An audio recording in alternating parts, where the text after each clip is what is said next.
Sometimes it's good to just dance. Welcome to the Good Stuff Family Podcast. I'm Dawn Kendrick, and I am so glad you're here.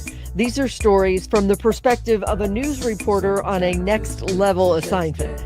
Everyone has a story. Stories of hope, resilience, and how we believe God weaves people, relationships, opportunities, all of it for good. For many of us, faith leads our steps, others not so much. But that is what makes this growing Good Stuff family great. We know the journey is better together. Welcome to the family. Got a suggestion. Sometimes it's good to just dance. Come along. Good morning. Good morning, Good Stuff family. I don't see you, Rich. We'll be here in a minute. Hold on 1 second. I lost us.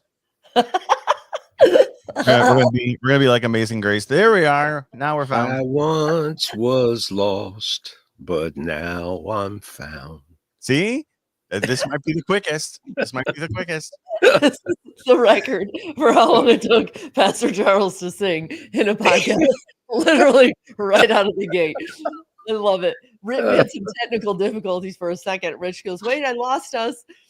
And now we're found. So good morning. Yes.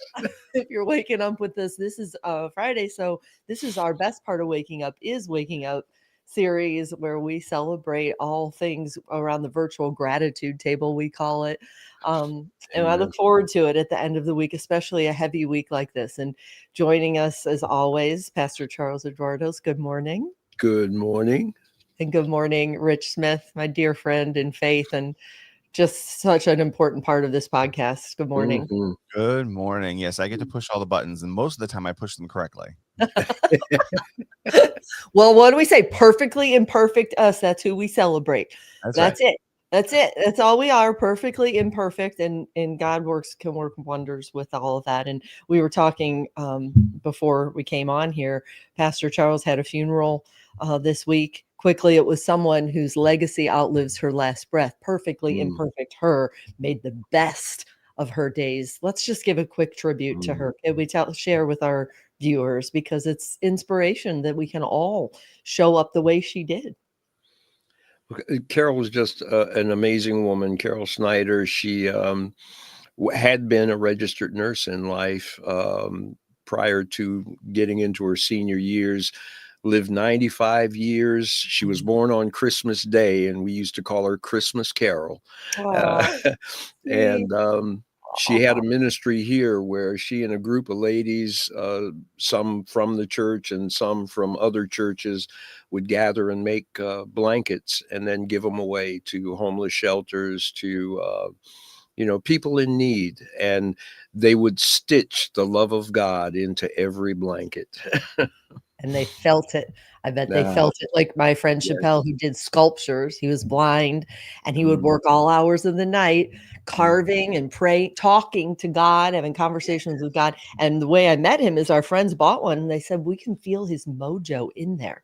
His God inspired, Holy Spirit inspired mojo. They literally felt it. In my friend whose wife had to have this statue said it reminded her of her very soul. He said, well, I don't suppose we can leave this art show without her soul. So they paid good money for it, but that's it. Yes. That we can, that people could feel in her quilts. Yes, that's it. That inspires me, that a life well lived, a purpose-driven life. Richard, it turns out to be organically a perfect segue into what? Yes, go. Yes, I was going to say this young man just turned 77 yesterday. He's Pastor Charles's brother from another mother, and helped bring me into this world. So happy birthday, Dad! 77 years old yesterday, and also my nephew Nathan, just turned 23 yesterday as well. So I always told my sister, she tries to top me on the presents every year, and the year that Nathan was born, I was like, how am I supposed to top that? All right. And here we are. We're celebrating birthdays. We're celebrating not just another year for them, but for everyone listening, and for us, myself especially, another day. Yes. That's the greatest gift. The premise of this podcast, the best part of waking up is waking up. That this day holds so much promise that we don't even know because it's ordained by God. And we We want to open walk our in it. eyes. We open our eyes and say, Lord, what would you have me do? Amen. Perfectly imperfect us.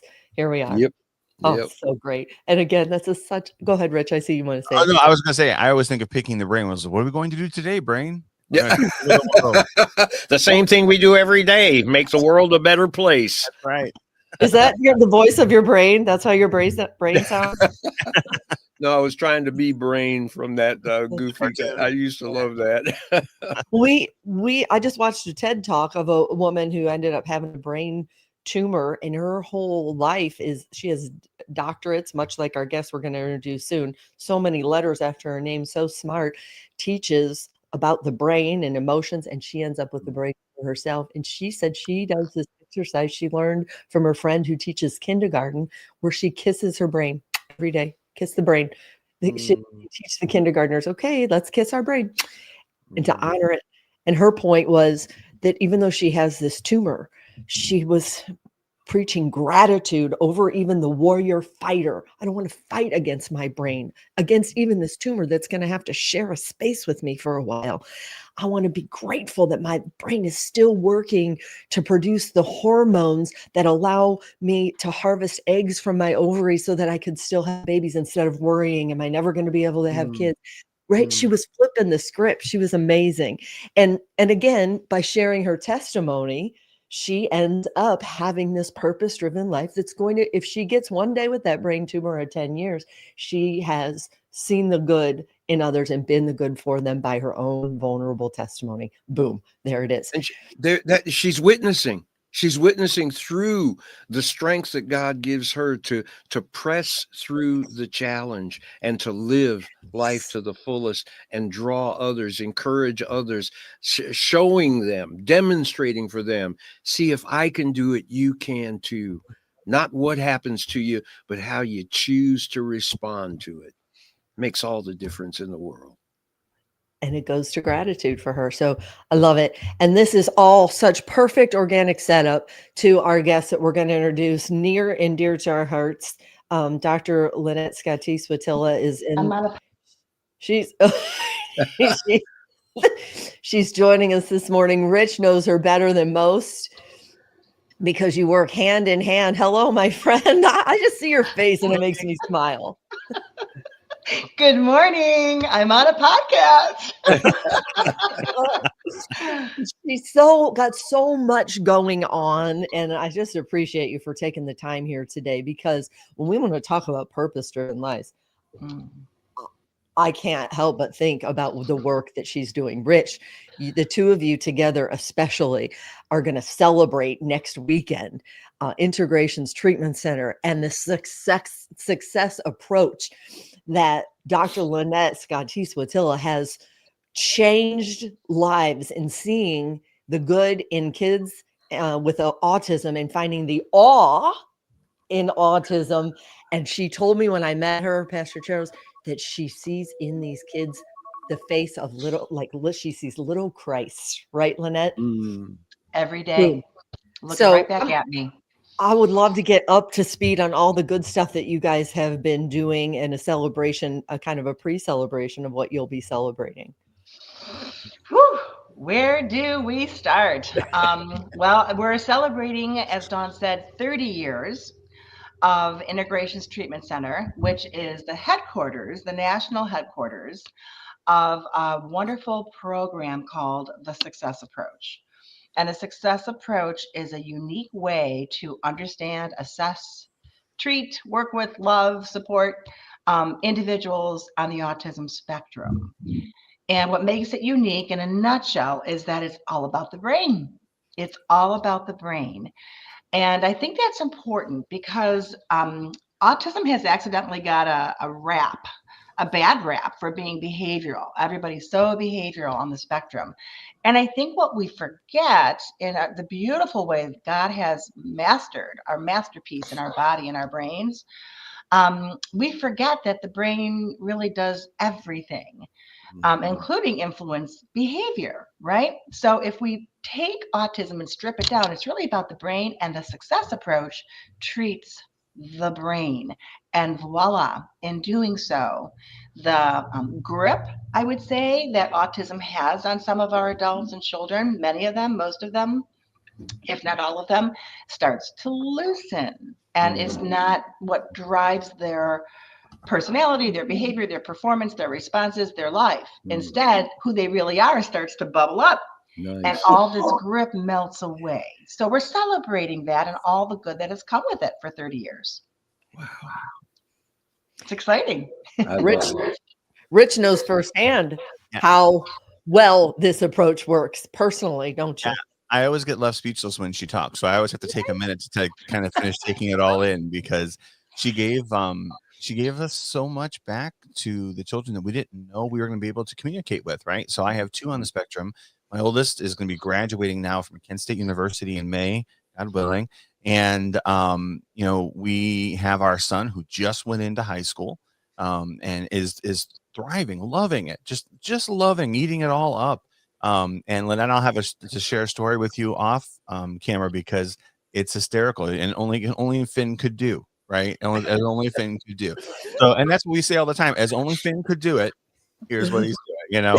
And, but it's an amazing thing to watch, because not only have I seen her work the miracles in my own children, but I've seen her reach the God-given potential in all the children that she's come into contact with at that center. I've had the privilege of doing that for several years now. The God-given potential for all of us. That's all we want. We just really want to be able to tap into that and to be able to see others the way Lynette sees people.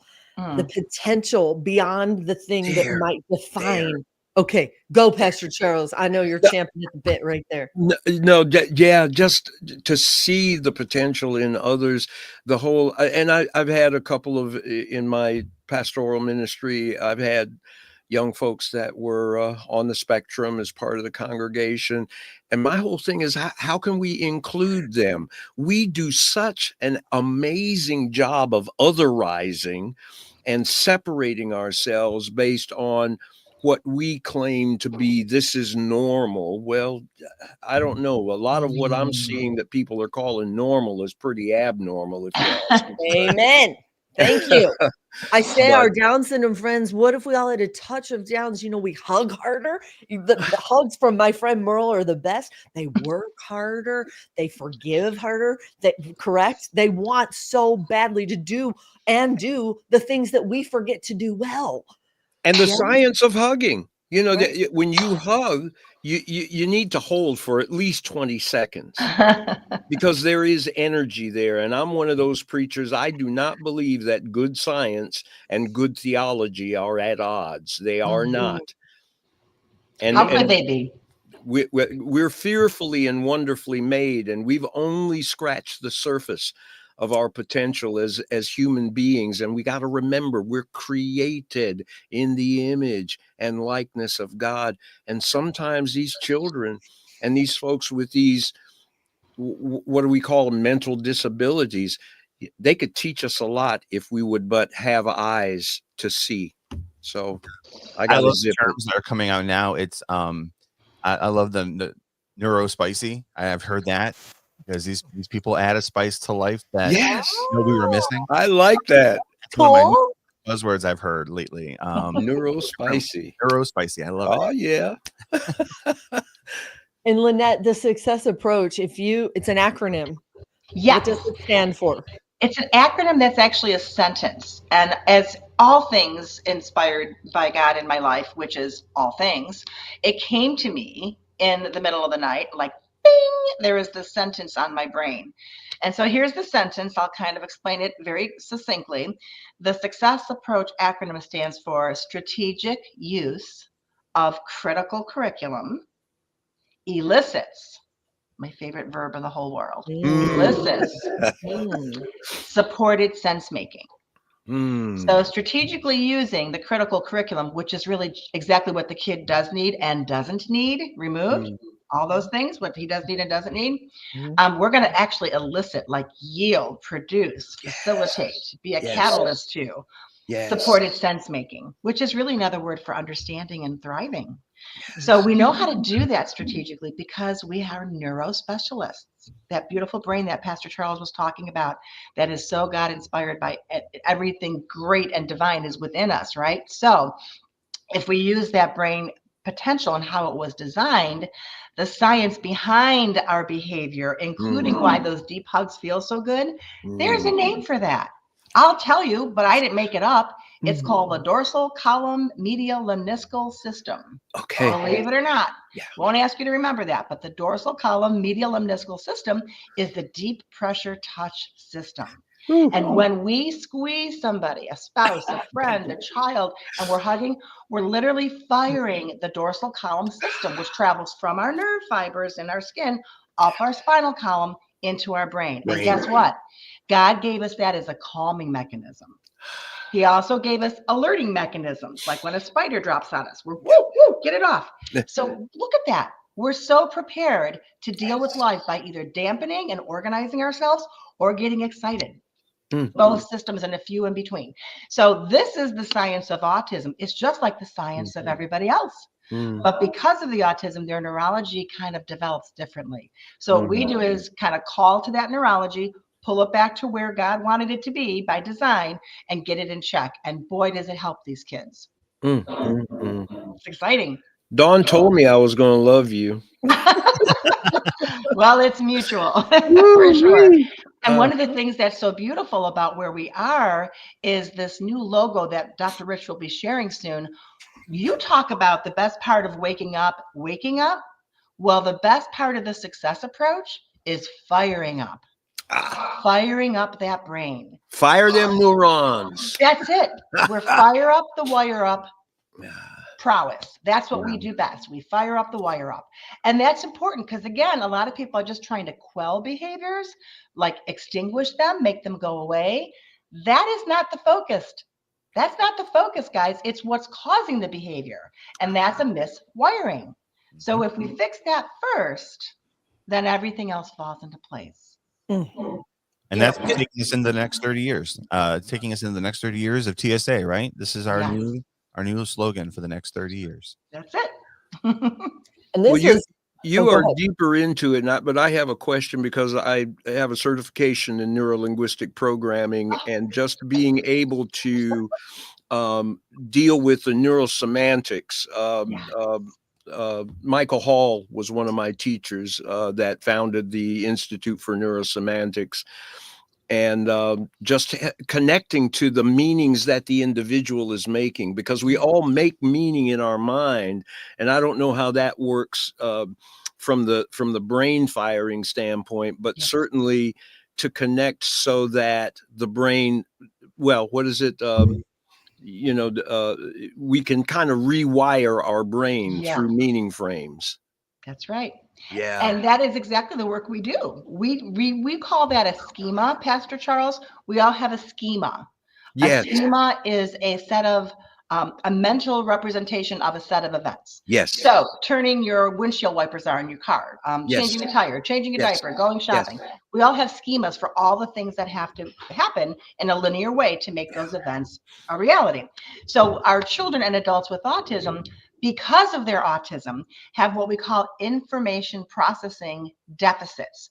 So the way that they do what Piaget called accommodate and assimilate information is thwarted. It doesn't work well. So when they first see like their first birthday party, they memorize everything about it. And for that day on, forever and ever, that's what a birthday party is in their brain. Yeah. But we know that birthday parties can look very different depending on who it is, where it is, how old the person is, what environment we're in. All those things influence. And now there's some core things like a birthday cake and presents and probably a song. And those kind of common denominators are familiar to most of us. So we all have a schema for that. But in autism, the whole experience gets memorized. So if the first birthday party was Barney, the purple dinosaur, and next week the kid gets invited to one and it's Buzz Lightyear, it's not a birthday party to that child because it doesn't have Barney. Yeah. And that is not necessarily a problem unless and until the rest of the world gets confused why that child's having a meltdown because they're running around saying Barney, Barney, Barney. And everyone's like, what are you talking about? Right. This birthday party is for Mary, not Barney. They don't even know what they're talking about. They're there for Right. Yeah. So it sheds light and understanding, Pastor Charles, on how our kids respond to things. And it's perceived as behavioral, but it's neurological. Yes. So we have to help them stretch that schema the first time they go to a birthday party to know really what it is. It's not about Barney. That's the theme. It's about other things. And that's where we come in to help them. And that's where we need to, me as a pastor and other ministers, people of influence, need to help the rest of the normal people, excuse my French, but calm their ass down and just seek first to understand. Amen. And not try to force these kids into a mold that is not for them. That's if anything, we can learn from them. That's right. And so we've done just that. So in recent years, in the last few years, we've gone to the state of Ohio and we said, there's some research here and we need to get training to people so we can help them better understand these amazing folks. And so Dr. Lynette, you want to talk about HB 33 and what we did with that? Sure. House Bill 33 was really a bipartisan project that both parties, of course, supported. And we're really proud of that. You know, autism, the incidence now is 1, I think, in 31. And when I started, it was 1 in 10,000. So we're talking about a 27,777% increase or something right around there. My husband's a math guy, so he always helps me. So is my son. So that percentage is daunting. It's not going away. So what we did is we're like, okay, well, these kids in schools aren't getting a neurodevelopmental model because understandably, schools don't know a neurodevelopmental model. They're educators. They don't really have that neurodevelopmental background as much as their counterparts in rehab services like OT and speech and PT, as much as they would know. And those folks are on the teams, but they're not really taking charge of the programming per se. And in a success approach, they do. The OTs and such work together to design the program, which is why kids get better faster. But House Bill 33 allowed us to go out to these teams, OT speech, special ed, psych, social work, whoever was on the team, and really help them understand how to first understand these kids, and then go in and treat the core issues so that everything got better from behavior to academics. And we did that over the course of about an 18-month process. And we had monies from the state to pay these teachers, to pay these teams, to train with us. They were fellows in the success approach. And oh my goodness, with the training online that Dr. Rich helps spearhead with online asynchronous programming that we can do to tell people the theories and methods, combined with me going there and them coming to us, and then culminating in them being here all summer to be in the trenches with us, those 3 phases really yielded some amazing outcomes. Kids were talking for the first time, going on the potty for the first time, transitioning without dropping to the floor for the first time. All these firsts, and yet we see that every day at ITC here at our headquarters, but we brought it to the schools. So we're presenting all this in our 30th anniversary celebration, thanking the amazing legislators who were champions behind it. So Ohio's really starting to understand that best practice is more about the brain than anything else. And they're putting their money where their mouth is. And House Bill 96 coming up is now going to help us do the same thing, folks, only instead of special needs teams, because this incidence is so high and kids are spilling out of special ed into general ed, guess who we're teaching? Those general ed teachers. That's right. We're moving into general ed for this next ask. And it's such a personal process for me because being a classroom teacher, I saw how valuable the success approach was in my classroom strategies. And I said, everyone should be doing this because we can reach everyone. With the incidence so high, special education is almost overburdened at this point in time to be able to handle that demand. And so general education has no choice but to help support that. And so they should be equally as armed with these amazing strategies to help these children. Wow. God at work. It's God at work. Yes. Every day.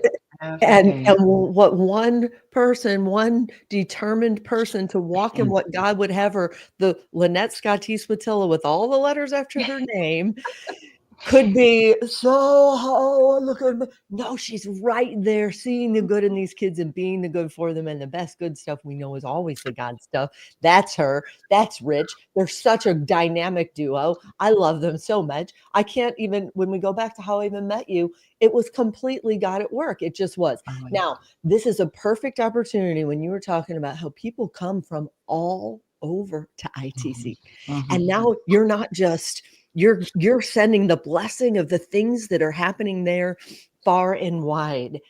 And it's your passion, it's your life project. But let's give people a window, Rich. I'm going to try and play Rich here, the Wizard of Oz that he is usually. I'm going to try and run this story a little clip we did. Rich, you want to show that picture that you pulled up 5 years ago? We did these little, tell us a little bit about that while I pull up the story that we ran during that, that celebration. That was 5 years ago. Yeah, so this was the 25th anniversary, and because of COVID being what it was at the time, we really couldn't have the get-together celebration that we wanted to do.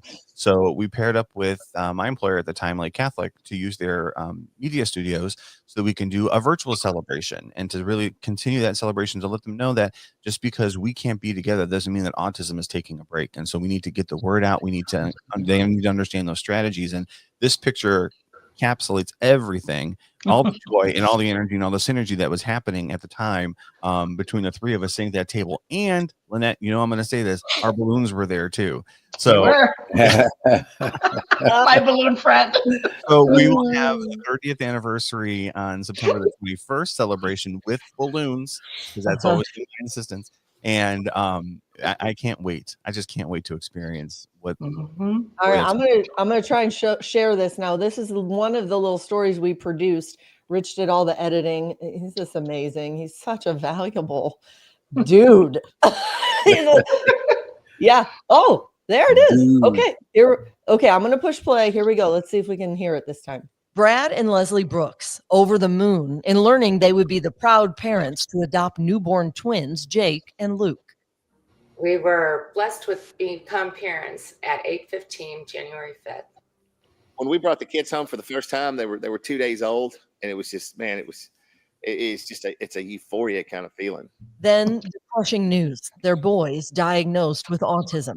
As Jake and Luke continued to miss major milestones in speech and basic life skills, immediately thoughts turned to the future. We're going to be gone. We're not going to be here forever. Where they're going to be, we don't have to put them in an institution or a home. That's the main thing. Where they can be self-sufficient. So the Brooks family came 1,100 miles to Cleveland to immerse themselves in the transformative power of the S.U.C.C.E.S.S approach, where Dr. Lynette Scotese-Wojtila was changing lives, unlocking potential in kids with her S.U.C.C.E.S.S approach to autism. This is essentially meeting them where they are. It is meeting them where they are, but it's recognizing they've got a lot of strengths and how to use those strengths to kind of fill the holes or to maybe improve upon the challenges that they have. The transdisciplinary approach that was working for so many was about to transform the twins in equipping them to lead productive lives. So I'm going to use the swing very methodically to get them fired up. All the synapses firing, and then strategically withhold it so he might respond with his voice. Go. Go. That's right. And stop. It's different. Back here. G, g, go. Yes, because I woke up his hands. I'm just going to do something here that might look a little odd. That's right. You're thinking about more for your hand. Yes, yes, yes, yes. We haven't seen a spoon in his hand for years. See, his eyes are on the food, watching it come to his mouth. That's how he first learned to feed. So we've changed the focal point from only oral, where he's like, yeah, the little bird, to I'm engaged in this. I'm bringing it right to me because I'm ready for it. I'm in charge of it and I need it. Pull your hand. Yes. Good bite.